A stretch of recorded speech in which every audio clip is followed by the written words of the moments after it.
Need to know, the traders claim that the Tanzanian Revenue Authority has been harassing them by deploying a task force that seizes goods under the pretext of verifying their value, despite the presence of both street vendors and legitimate traders in markets like Kariakoo.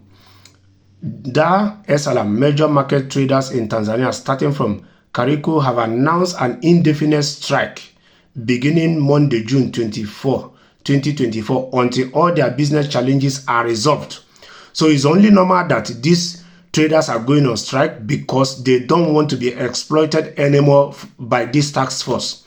The Tanzanian government must do whatever it takes to make sure that this task force, so-called task force, are not taking laws into their hands, that they are not breaching the principles of or their rules of engagement. The government must make sure, have them under check and control, under supervision, that they are carrying out what the government found them or what they are there to represent the government for.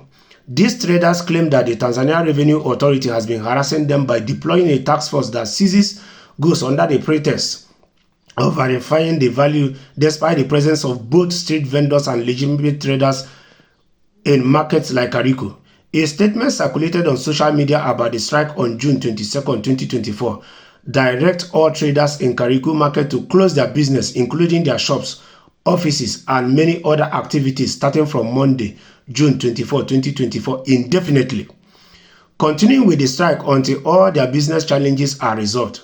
According to the statement seen by the Citizen, traders in Mbeya, in Riga, Mawonzo, Arusha, Ruvuma, Kagera, and Rukwa regions were indefinitely starting closing their businesses from Tuesday, June 25, 2024. From Wednesday, June 26, 2024, all traders across the country will unite in closing their businesses until all our challenges receive permanent solutions, the statement directs.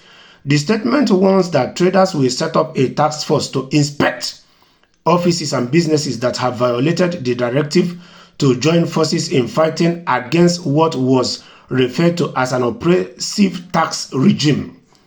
The government of Tanzania must do well to be fair to these traders and marketers because they contribute a whole lot to the day-to-day existence of a normal Tanzanian. So the government should not tax life out of these marketers and traders, because at the end of the day, is an average Tanzania that will suffer it. Because the higher the taxes they are paying, the higher these foodstuffs or the goods they are selling to the Tanzanian people will be. Traders who will defy this order will face the consequences, once the statement. Contacted on Saturday, June 22, 2024, the Kariakoo Traders Association chairman, Mr. Martin Mbawana, confirmed the statement issued by the Nationwide Traders Association. Mentioning some of the grievances, he said, TRA has been unable to distinguish between street vendors and legitimate traders, leading to harassment of innocent players. He mentioned that some traders have been selling goods without providing receipts, while others have been complying with the legal requirements.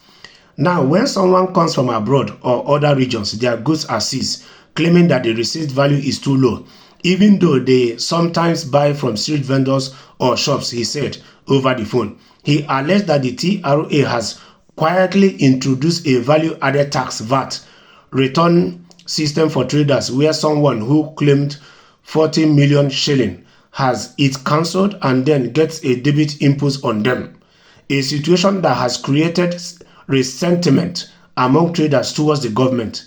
We had previously met with the TRA and requested these issues be addressed, but we see that they continue oppressing and hurting traders, he said.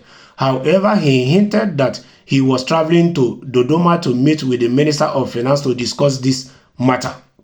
So, as a matter of urgency, the Minister of Finance must do whatever it takes to address the concern and the challenges that these traders and marketers are facing in order to bring normality to these markets, so that the average Tanzanians can be able to go to these markets and buy their foodstuffs without no challenges or hurdles, to be able to equally buy them at affordable rates they have been buying it. Because if the finance minister don't address this issue, at the end of the day, it is the average Tanzanians that will be paying for it, because the VAT these marketers and traders are paying to the government, they will be adding it to their goods because they are in business for them to make profit too. It is only normal. Responding to the sentiments, the TRA Acting Director for Taxpayer Education and Communication, Mr. Whitson Kamuga, said they were unaware of the traders' complaints. We don't know what the complaints are about. We have not received any information on what the complaints pertain to address them, he said.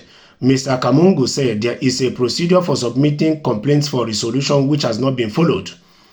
But if there is TRA employee who has gone against the code of conduct, there are procedures to address that as well, he said over the phone. So now you know what the complaints are. Please do well to address it for the betterment of these marketers and for the betterment of Tanzania as a country and their citizens at large. It's better for you people to address it as soon as possible.